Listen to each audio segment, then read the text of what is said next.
Hey, you all. Welcome back. Y'all already know what it is. You see the title of this video. This is Real Housewives of Potomac, RHOP, season 6, episode 17, the final episode for this season, and I'm happy we're here. Thank you all for being patient. You all know I went out of town. It was my niece's birthday, and it was my cousin's wedding, and then I came back in town, and boom! Hit the ground running with work and meetings and blah, blah, blah. I really don't even have time to do this, but we doing it because I haven't seen y'all in like a week or two, so we here. So anyways, we're gonna jump around. We're not gonna discuss everything in detail. So first, Robin, Juan, and Michael and Ashley meet for a lunch date. I just want to point out how inappropriate Ashley is. When she came in the restaurant and sat down, she said, "Oh, my booty just stretched out my dress." And initially, I didn't see her dress, so I was like, well, what type of dress does she have on? When she got up to greet Robin and I saw it was a maxi dress, I said, Ashley, your booty didn't stretch out that dress. Now, I'm not going to go there because I was about to say something real rude, but it wasn't your booty that did the stretching. Okay, your booty would never stretch out anything that you wore, ever. I don't know what booty Ashley speaks of, but okay. So they sit down and Robin asks Michael, when is he going to come around the group? It very much so confuses me that the cast of this show, they have a longing or a pining for Michael to come around them, which I'm not understanding of because Michael is a predator. And I often wonder how would they like it if when their children became adults that some man or woman grabbed them and touched them and groped them inappropriately. I'm pretty sure they'll be hot as fish oil. So I'm not sure why they're longing and begging Michael to come around when literally he's a sexual predator.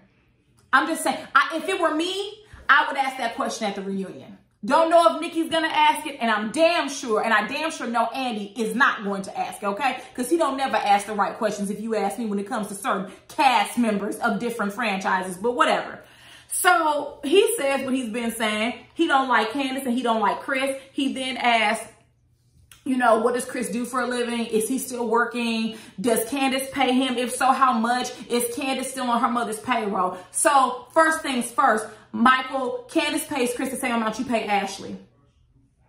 2, why is it any of your business if Candace is still on her mother's quote unquote payroll when all of your children, including your wife, are on yours? So it's a problem when a black mother and black father provides for their children to where they can live a comfortable life. But it's not a problem when you as a white man have your wife and all of your children and probably some of your exes on your bankroll and payroll. Questions that I would ask. I know I wouldn't get an answer, but questions that I would ask. So I found Robin's behavior, I felt it was a big fake for me because in her one-on-one, she says that she didn't understand Michael's problem with Chris and Candace and that his remarks seemed very elitist. And Robin was absolutely right, but you didn't say that ish to his face at the lunch date. Matter of fact, you giggled and said she pays him with love. Oh, I know we're not doing that, Robin. As broke as you and Juan were, okay, whenever they do a flashback of Juan in the first season, Juan has a stretched out t-shirt on from Walmart. You might not want to giggle and join in. That shit you said in your one-on-one, you should have said directly to Michael's face. But you didn't. But anyways, Ashley then rudely asked Robin and Juan, when was baby number 3 coming? Long story short, Robin says they're building the Dixon dwelling, stupidest name ever. Let's stop the names of the homes. I think Atlanta started it and we've been on this roller coaster of people trying to name things that sound cute. Just stop. We understand the Atlanta girls are originals and y'all are not. Let's just stop. So Robin says that if they do have a baby number 3, it's going to be different because last time with Corey and Carter, Juan was nowhere to be found. He was MIA. He never even changed a diaper. I don't like the character that is Robin on the show, but I tend to believe her because she has been consistent in saying this. She said it in therapy and she said it multiple other times in many seasons of this show. Juan seems to have an alternate memory of events and he seems to think that he was very hands-on, but then he says that he was traveling a lot because of basketball. Well, sir, if you were traveling a lot because of your job, then you weren't hands-on. Juan and Michael remove themselves from the show because they don't want to take accountability for the shit that they have done. Juan does not like his business being discussed on camera. That's why when we go to the warehouse scene, he decided to flee the scene, in the words of Nivea, because he did not want that discussed on air. He knows he was a poor father at that time. And instead of just saying, I wasn't my best, I was young, I was dumb, I wasn't ready for the responsibility, and I did not do what I should have done as a father and a husband. Instead of him saying something similar to that, he rather pretend that he was a great father at that age. But okay. So then Robin, I think Michael said something like, oh, it doesn't matter. People have children at all ages. Not that you should, especially Michael's age. You know, it doesn't matter. Look at me. And Robin asked him, she said, do they ever mistake you for the grandpapa? And I said, yes, Robin. Everyone mistakes him as the grandpapa. Moving on. Next, we see that Candace is signing her record deal with E17 Nashville. I've never heard of them, but congratulations to her. The only thing I would point out in this scene is that they were discussing social media, and Candace says she really shines on social media. And Chris says, without a blink of an eye, shine is a relative term. Chris, you have to learn when to zip it. You and Candace, Lord have mercy, y'all about to drive me crazy. Chris, you need to learn how to support your wife. Even though shine is a relative term, that was not the time to say it. You're there in a supportive role, and I'm guessing in a managerial role for Candace. That was your time to say, and nod your head and smile. That's what you needed to do. I'm not sure. You know, I watched Alex, I think his last name is Salter. If I'm pronouncing your last name incorrectly, let me know. I don't like to mispronounce people's names. But I was watching his interview with Chris like a couple of days ago. Very good interview. But I am really leaned in on that Chris is a people pleaser. He doesn't like a lot of drama, and he wants to be well liked. And so I think that is his issue when it comes to just wanting to be friends with everyone. Because in real life, you can't be friends with everyone.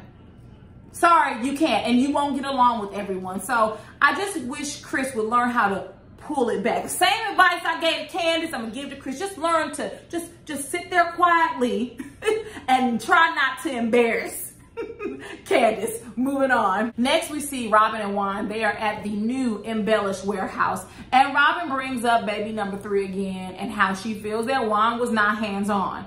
And Juan immediately shuts the shit down. He's like, we're not talking about this, aka we're not talking about this on camera. You're trying to make it seem like I'm the bad guy. That was me 13 years ago, and you're making me out to be a quote-unquote, his words, not mine, dickhead. Where Juan, if you were not a dickhead, then she wouldn't be making you out to be one. Juan says, you're not going to keep doing this. And I read between the lines. What he said, what he's trying to say is you're not going to keep doing this on camera, right? And here's the thing. Your wife is a part of a reality TV show where she has agreed to open up her life and discuss it in front of cameras. So yeah, it may suck that it keeps coming up, but also I would be interested in knowing if they really have discussed this in private and if they really have worked through this, because I remember their counseling sessions didn't go too well whenever Robin mentioned this. It almost seems like Juan doesn't want to take accountability, because when he ran out and got in his car, Robin had to immediately diminish her feelings. She immediately said to him, Juan, it's not that serious. No, Robin, it is. You're talking about bringing a whole human being into the earth. And it is very serious that your husband, partner, whatever he is to you, is not physically, mentally, and emotionally supporting you. He's not changing diapers. You're the only one watching the child. That's a lot of work for you to do it by yourself when you have a partner. So for him not to show up as he needs to, it is that big of a deal, Robin. And if it were not, you would not have mentioned it. So stop dumbing down how you feel in an effort to prevent Juan from blowing up and having a hissy fit. But either way, before he pulls off, I wrote in the margins of my note, I literally put shifting of accountability, because he said to Robin, it's never about what Robin did or didn't do. No, because I was the one taking care of our children. Juan, you're being a dickhead. Moving on. Next, we get to the day of Karen's wedding. And just some little quick notes that I have. Candace, when you pulled up, as soon as you pulled up, you said, oh, it's ugly. That wasn't cool, Candace. I'm going to tell you why. You didn't like it when Mia called your video low budget, which she should not have done. We've discussed that ad nauseum.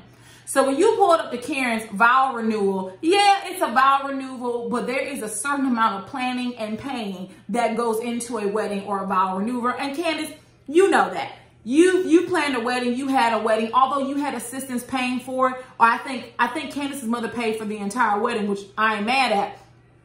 You know, when you spend your money, the last thing you want is for people to pull up to your venue and say it's ugly, which Karen's venue was not ugly. Maybe because where I come from, there are a lot of wedding and party venues that when you pull up, it's not much on the outside. But when you walk in, it's va va voom. It's giving you rich, it's giving you wealthy, it's giving you class, it's giving you, I had to spend a lot of money to have this event here. When I went to my cousin's wedding, same thing. You pull up, big old brick building. Okay, you walk in, woo! Same thing with my wedding. You pull up, big old brick building, you walk in, woo! So you can't judge a book by its cover. Next, I was with Mia when she said, oh no, I don't do stairs. I was very confused at the layout. The fact that the guests had to come in, walk upstairs. Did they have to go back downstairs? I don't know if I saw that part, but they walked upstairs. They had something to drink, you know, some apps. And then Karen had to walk upstairs when she went to renew her vows. I'm not for steps either, but once again, if it's something I have to do when I get to the event, that's what I do. But I'm with Mia. I ain't trying to climb a mountain of stairs in 6-inch stilettos. No, I'm not. Ashley looked a mess. And I will say right now, Ashley had to change her styling team from the time that she filmed this season, from the time, then to the time from when she filmed her one-on-ones. How Ashley looks in her one-on-ones and at the reunion, it is completely different from how she looked throughout the show. Ashley looked like she didn't even do her hair. She took some gel and did like this and put it in a bun and said, ooh, give me that dress, and threw it on. It was a mess. Ashley is a very petite woman, but she is shaped like a box and a square. So she has to be careful what she wears because it doesn't always complement her shape, shall we say. A scholar, beautiful. A scholar never misses the mark, and she came with a Tiffany's gift. And you all know I love Tiffany's. Very classy. Bravo to you, a scholar. Well done. I'm telling you, she needs to be a full-time housewife. She gives us, she gives it to us every time she's on camera. Wendy, I like Wendy's dress, but sis, go a size up. I know you're still trying to get used to your new body and it's fun, but there should be no reason that you're slithering or sliding out of a car. When Wendy went to go sit down for dinner, she literally couldn't even sit down fully. Beyonce did that at the Met Gala, but Beyonce is an entertainer and she's Beyonce and it was the Met Gala. So, you know, go a size up. Giselle, she looked like Giselle, okay? So then Giselle is pissed that Wendy did not speak to her or Robin. Did you expect her to? Why would she speak to you? She has no reason to speak to you. Let's move on. So then Juan asked Giselle, has she been dating recently? And she says yes. And then she holds her purse up in front of her face, right? To give him further detail. Giselle, your mic is still on. Cameras are rolling. Did you think holding something, you know, holding something in front of your face, did you think that was going to stop them from recording? That is so silly to me. So then Chris mentions how he lost his wallet, but Candace helped him find it. Candace says, well, as long as he don't lose that ring. And somehow we get to Michael and how he doesn't wear his ring because he has Dupuytren's. I was like, Michael has more excuses than a little bit. And he may have Dupuytren's, but baby, there are all sorts of things that he can do. He can go and get a rubber ring, a silicone ring from Amazon and buy it like a few sizes too big and put that on his finger. Those lies that Michael keeps giving you, they're excuses. Then Robin says, well, Juan rarely wore his ring. Now, Robin, he was already pissed off at you. She said that he was like, really, Robin? I knew at that moment, I said, ooh, I said, Juan is not going to stay long for this event. Robin has already pissed him off. And now he's at the event and you're attempting to embarrass him. But Robin, why do you want to marry Juan again? I'm interested to know that because there seems to be a lot of negative traits that Juan has that aren't favorable to you. That's why I'm calling them negative traits. So why are you interested in remarrying this man? I'm just asking. You're not going to answer, but interesting. You know, inquiring minds want to know. Next, the wedding starts, and Karen looked beautiful. The dress really wasn't my type of hype, but she looked damn good in it. So very nice. The venue was decorated very nicely. I didn't have any issues with any of that. The fact that she had to walk up a flight of stairs, I wouldn't have done that. In a wedding dress, especially when it's poofy at the bottom, you cannot see where you're walking at. Like, you can't just look straight down and say, oh, there's my feet and there's the stairs, which is why she had trouble coming down the stairs. Because when I came off of our party bus to enter my venue, I literally could not see the steps. My bridesmaid was like, just step down, we won't let you fall. But you literally cannot see, like, down. So, bad idea. And those stairs seem very steep. But anyways, the pastor said that marriage is also a friendship. I agree with it. If you don't like the motherfucker you with, oh, excuse my language. If you don't like the MF you with, then I don't know how you're going to stay married to them.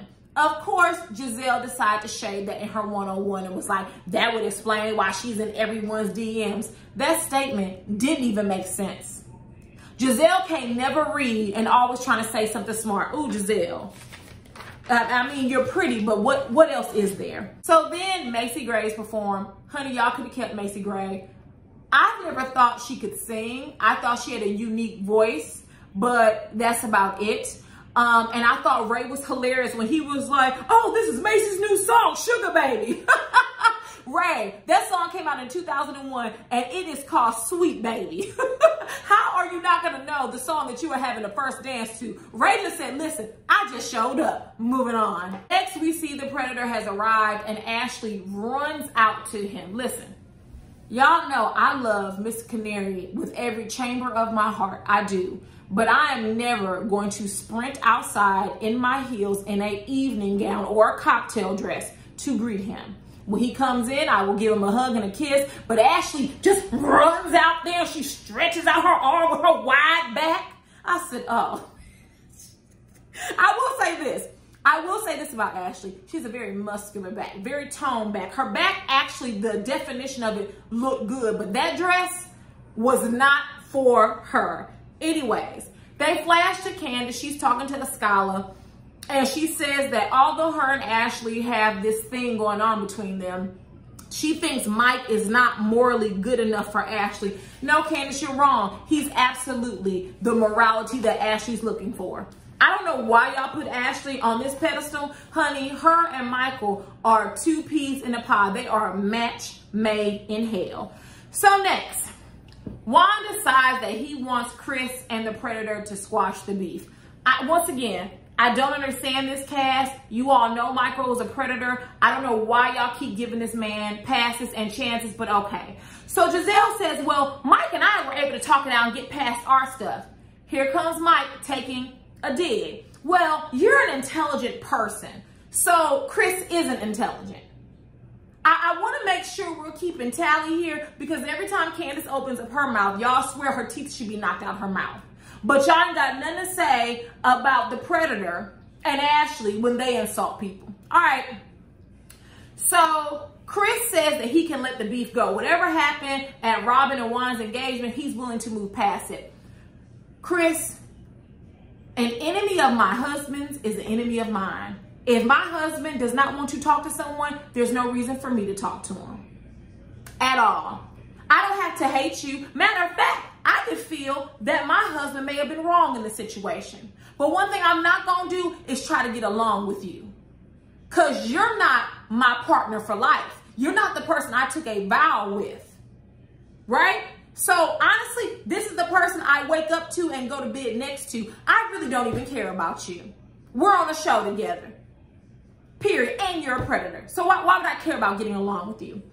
So then Michael tells Chris that he needs to be a man and stand up and apologize, and that if he's not going to apologize, that he doesn't need to tell him to apologize. That's when Robin says, you know, Mike, you can't act like that you didn't do anything wrong or that you didn't contribute to the situation.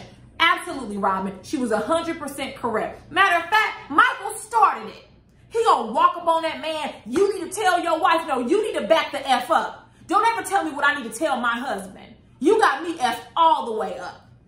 Wrong or right, don't you come running up on me with your drunk self. Because, Michael, you acted a damn fool at their engagement party.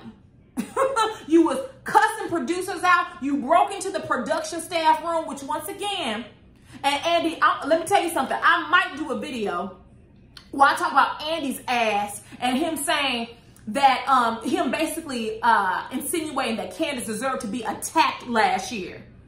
Talking about she's the common denominator. Andy, you're the common denominator when it comes to protecting white predators. Why was Croy allowed to bring a gun up in the Real Housewives of Atlanta reunion and I'm just now hearing about it? Because if that would have been a black house husband, honey, that story would have got out immediately.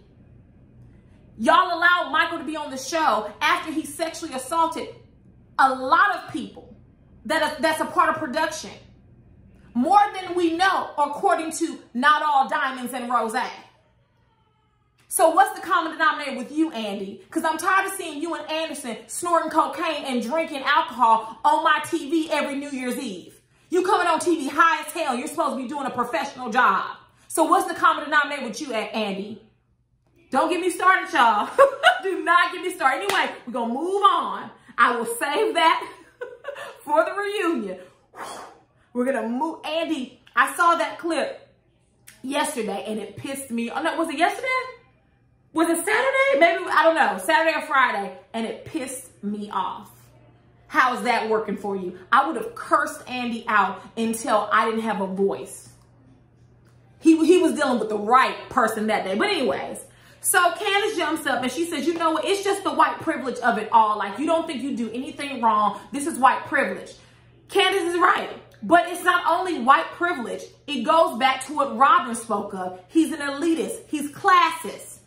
He views Chris, when he says white trash, it is indicative of you feel that person deserved to bear the privilege of white skin. That's basically what it is. You look at Chris as lower than you because he's a white man. He has all this privilege. He's white. He's a man. Why are you managing your wife? Why are you living off of your black wife? Michael doesn't respect Chris and he never will. Because even when they hashed out the beef, Michael don't give a damn about Chris.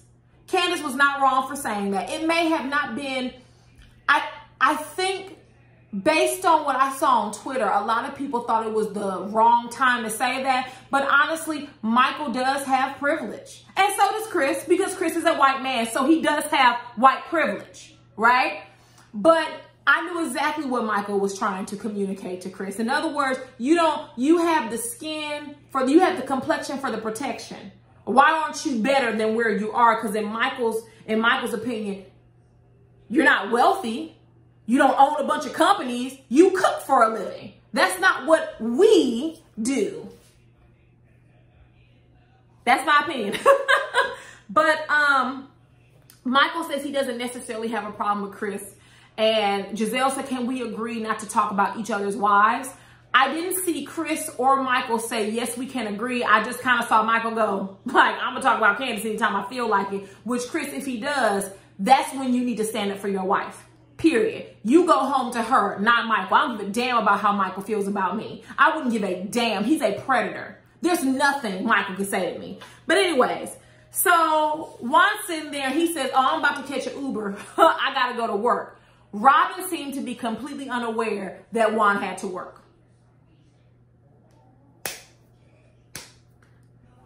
Once again, why does she want to be with Juan?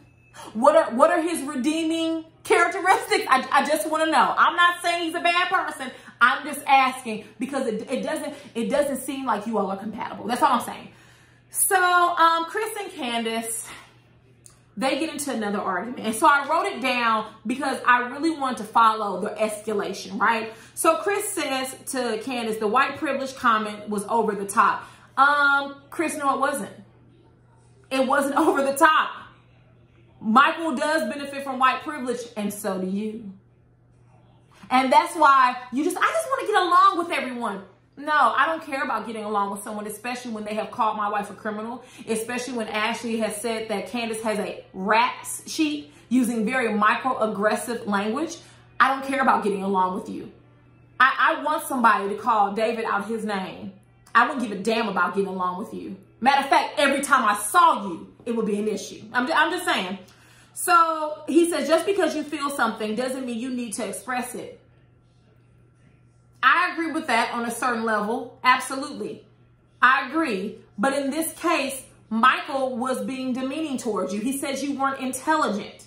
And maybe you want to take his shit because you want to be friends with everybody in this group, but Candace doesn't have to. Okay? So then Candace says that MFer thinks everybody is going to bow down to him. I agree. Michael does feel that way. He even feels that way about his own wife.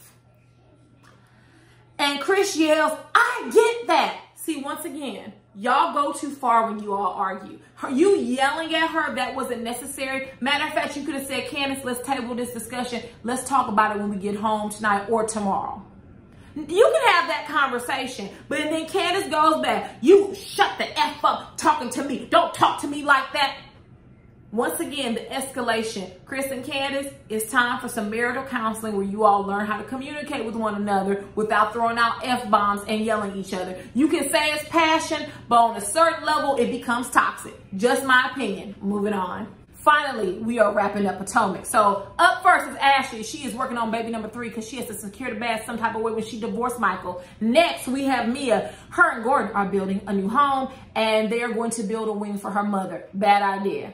You and your mother kind of need to pull back and work on learning each other because you really don't know your mom and she really doesn't know you before you invite her into your home again, because last time it was a fail. Next, we have Giselle. She's not with Mystery Man that she was talking about. No one cares, and she still is emotionally stunted and always will be. Next, we have Wendy. She's working on a memoir. Why? But, you know, shout out to her. Whenever her candles become available, I will attempt to order one and do a review on it. Next, we have Candace. She released Deep Space. I still have not listened to it because I haven't had the time, but good for her. Chris no longer speaks to Dorothy, and if I was him, I wouldn't speak to her ass either, especially watching this season. Next, we have Robin. They have moved into the Dixon dwelling, and they have still not set a wedding date. And never will. Lastly, we have Karen. She is still the ambassador of Surrey County. Not much going on with her storyline. So overall, I enjoyed Potomac. I didn't think it was a bad season. It was fairly entertaining. I am looking forward to the 4-part reunion.